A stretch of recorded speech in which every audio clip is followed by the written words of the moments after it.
So it's amazing what that one win did for Carolina. It sparked a totally different mindset in these guys.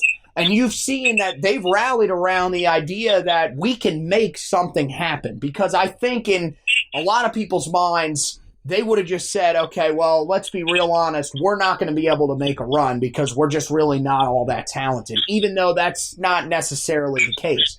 This team said, look, we've had a ton of bad luck. We've had a lot of injuries. We're still a good basketball team. And if we can just find a way to get one win, we can get things turned in the right direction. They got the one win, and now they've got things going. And it's something that if Carolina does make a run in the ACC tournament, you're going to look back and say, man, we were a part that, these guys were a part of something special. I mean, we talked mid-season about a lot of these guys probably not being remembered when you look back in Carolina lore because, well, they just really hadn't had great years. A lot of the seniors this year. I mean, not Brandon Robinson because I think we would have remembered him. He's been on the team for 4 years. He's a guy that just found, each year worked into a bigger role.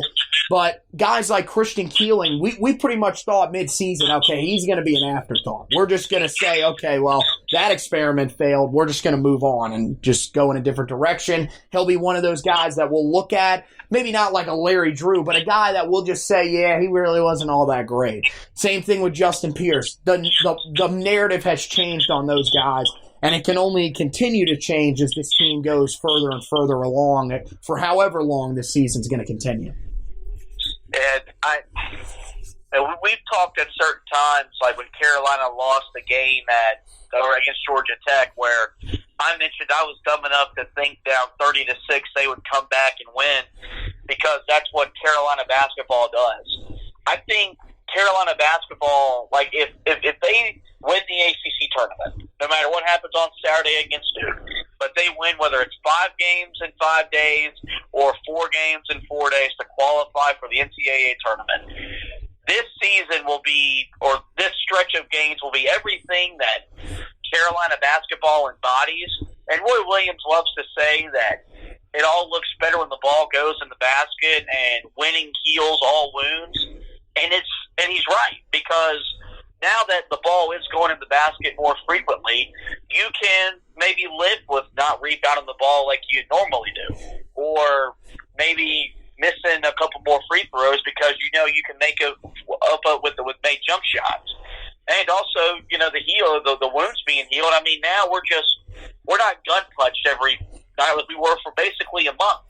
Now it's when we sit down to watch Carolina, it's like, man, you're back to enjoying Carolina basketball, enjoying watching this team. And I think that's been one of the most impressive things about this team is they still came into work every day and put in the effort, put in the time to try to get better. And they got rewarded with that win against NC State.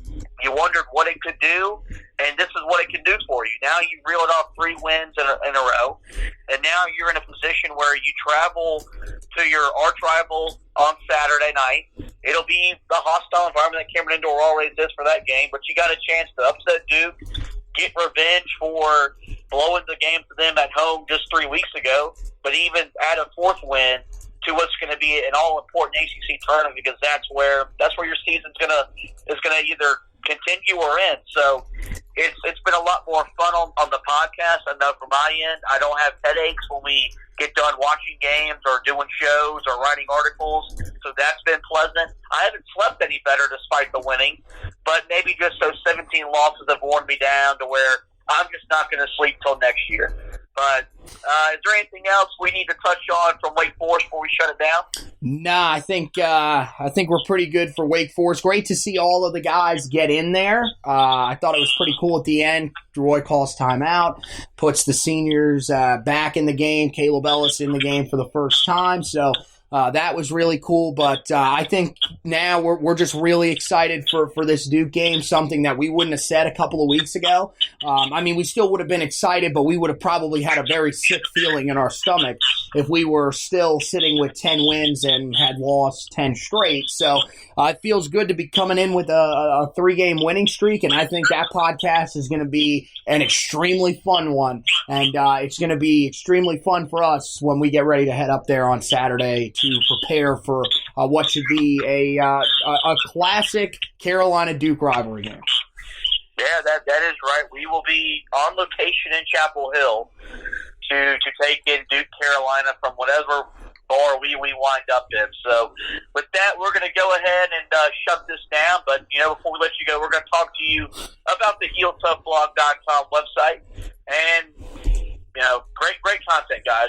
We've kept you covered during basketball season, during all the losses. We've been doing the same during the wins. We'll have everything Wake Forest on the website, my recaps, Anthony's analysis on HeelToughBlog.com. We're also getting you our football is getting closer, and so Anthony's going to have his storylines up at some point this week, as now there's some legitimate stuff around Carolina football to talk about, because spring practice starts next week or in 2 weeks. It will be actually 2 weeks from the night that we're recording this on Tuesday. So yes. Yeah, so we're 2 weeks away from spring football.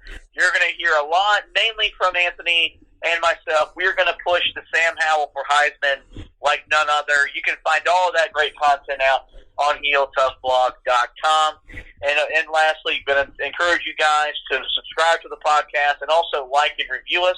You can find us on every major podcasting platform, most notably Spreaker, iTunes, iHeartRadio, Spotify, and Google Podcasts. And give us a like, review me and Anthony now that we have, I guess you could say we're much more happier on the podcast. Review us the last couple of weeks with all the Carolina winning.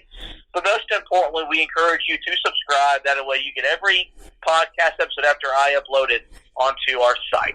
Well, with that, I want to thank Anthony for coming on once again late at night, talking a little Carolina basketball, a little bit easier after they get a big-time win. We want to thank you guys for listening. And as always, go Tar Heels.